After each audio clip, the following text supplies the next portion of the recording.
కళాశాలని ఈరోజు దాదాపు 10 కళాశాలని ప్రైవేట్ పరం చేయడం అనేది చాలా దుర్మార్గమైన విషయం.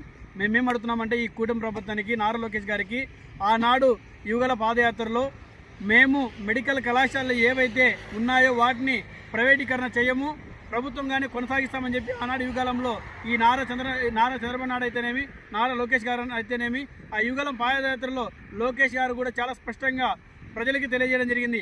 ఇప్పుడేం అడుగుతున్నామంటే మొన్న రీసెంట్ జరిగిన క్యాబినెట్ మీటింగ్లో ఈ యొక్క పీపీసీ పద్ధతిని ఎందుకు మీరు ముందు చేశారు?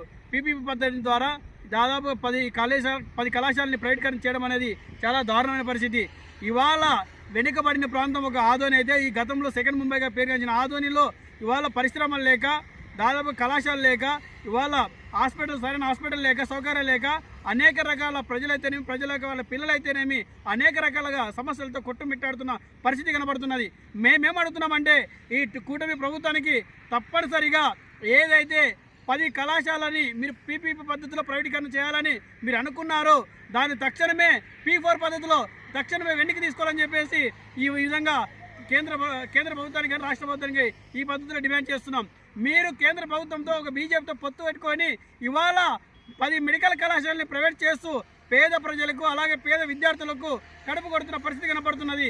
పేద విద్యార్థులకైతేనేమి, పేద ప్రజలకైతేనేమి నాణ్యతమైన విద్య అందాలన్నా, నాణ్యతమైన వైద్యం అందాలన్నా తప్పకుండా ఏవైతే 10 కళాశాలలు ఉన్నావో వాటిని ప్రభుత్వమే కొనసాగించాలి. ప్రభుత్వం కొనసాగిస్తే దాదాపుగా అందరికీ మెరుగైన వైద్యం అందుతుందని చెప్పేసి ఈ సందర్భంగా తెలియజేస్తున్నా. ఇప్పటికీ మెడికల్ కోర్సులు చదవలేక విద్యార్థులు ఇతర ప్రాంతాలకు వెళ్ళాలన్నా, ప్రైవేట్ కళాశాల చదవాలన్నా వేల రూపాయల ఫీజులు కట్టలేక ఆ యొక్క కోర్సులకైతేనేమి, ఆ యొక్క చదువుకైతేనేమి దూరం అవుతున్న పరిస్థితి కనబడుతున్నది.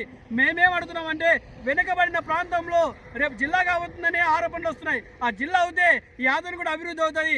జిల్లా అయితే ఇక్కడ మెడికల్ కళాశాల కూడా వందలాది మంది విద్యార్థులు, పేద విద్యార్థులు చదువుతారు.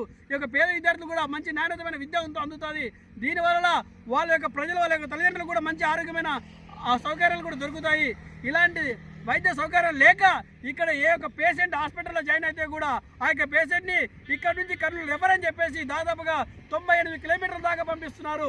ఆ యొక్క ఇక్కడ నుంచి అక్కడికి వెళ్ళే లోపల ఆ యొక్క వాళ్ళ ఆరోగ్యాలు అన్ని ప్రమాదాలు జరుగుతున్నా, అన్ని ఇబ్బందులు జరుగుతున్నా కూడా తప్పనిసరి పరిస్థితుల్లో వాళ్ళ ఇబ్బందులు ఎదుర్కొని కూడా వెళ్ళాల్సిన పరిస్థితి ఉన్నది. మేమేం అడుగుతున్నామంటే అంత దూరం వెళ్ళేదాకా ఉన్న కళాశాలనే మనము ప్రభుత్వంగా సాధించుకుంటే ఇక్కడే అన్ని రకాల సౌకర్యాలు, అన్ని రకాల వైద్యం కూడా అందుతుందని చెప్పేసి ఈ సందర్భంగా తెలియజేస్తున్నాం.